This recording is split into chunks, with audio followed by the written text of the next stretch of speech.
Backstage live stream at Gateway Student Conference here in Dallas, Texas. I'm super excited. Me and Josh have Pastor Landon with us. How are you doing? I'm doing great. Glad to have you in the Backstage live stream.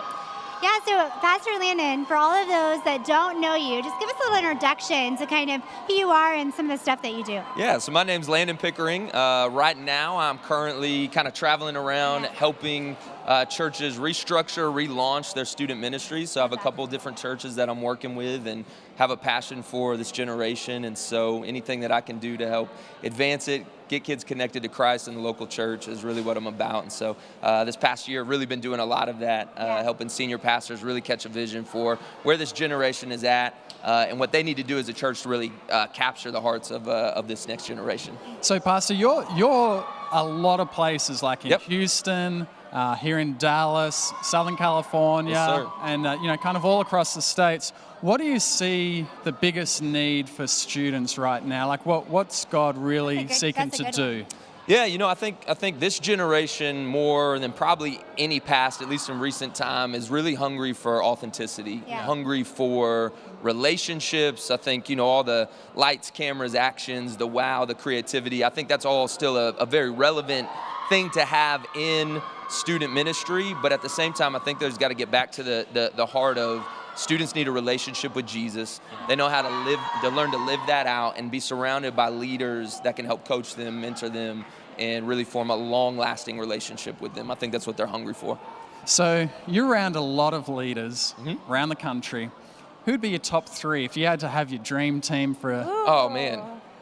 Well, we're at Gateway Student Conference, and Jason Laird is like a dear friend. Shout out. He's been awesome. So I would definitely have Jason on my dream team. There you go. I think Carl Lentz is a voice for this generation for sure. And then Charlotte Gamble is like a favorite communicator. So you got to have a girl on the team for sure, and I think that she would bring it, and I really think that she's awesome. That's definitely a good lineup. A good team. Definitely.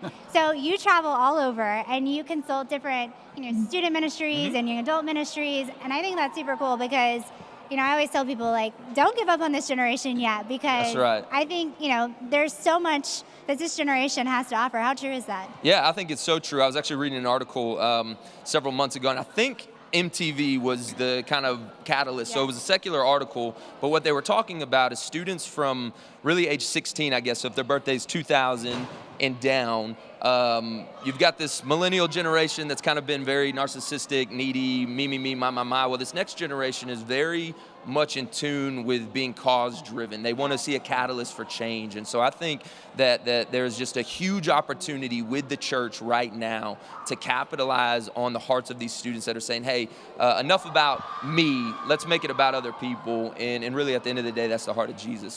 So your dad was a pastor, or still is a pastor. You grew up in the church. When did you know that you were called to be a pastor? Yeah, so my dad actually now has kind of shifted into full-time counseling, marriage, family therapy, stuff like that. But yeah, grew up as a PK. Really, shout out. Yeah, there you go. Really kind of fell away from the church through middle school and high school in the sense of I was there every Sunday, and I knew how to talk the talk, and I knew how to dress the dress and all of that stuff. But Jesus hadn't really taken hold of my heart, and that's really because I'd kind of set up some walls.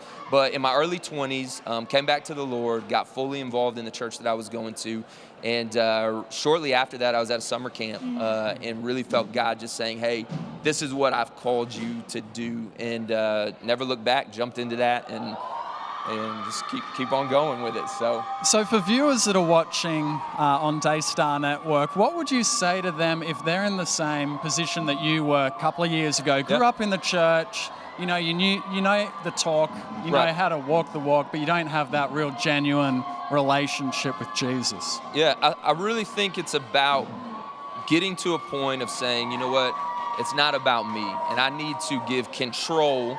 And that's really what it is, give control to Jesus. And I really believe the more obedient you become to Christ, even when it's uncomfortable, obedience always leads to blessing and doors opening and things like that. And so I think it really boils down to just 100% saying I'm going to be obedient to Christ no matter what. Obedience is better than sacrifice. That's what right. the Bible says. Okay, one last question. All right. So this is, rumor has it, your first time in Gateway Church. Yes. So that's exciting. And since you do travel all over the world and kind of see all the different things, I want you to tell us, what are your top 3 things so far that you love about Gateway Student Conference that they just do really well? Right off the bat, the hospitality. From the minute you pull into the parking lot, there's people in the shirts, they're waving, they're telling you where to go. Hospitality for sure. The worship has been amazing. Gateway then the communication from the sense of they're doing such a great job of communicating to this generation. Sometimes you can speak over people's heads, you can talk the church talk, but they're really about meeting students right where they're at. I love that. So, He didn't even have to think about it, you guys. It was right there. I mean, this conference. It's as phenomenal. a PK, you see all of it. You've been around enough. So, but yeah, the hospitality, the worship, and the messages. I mean, top notch all the way around. Well, thank you so much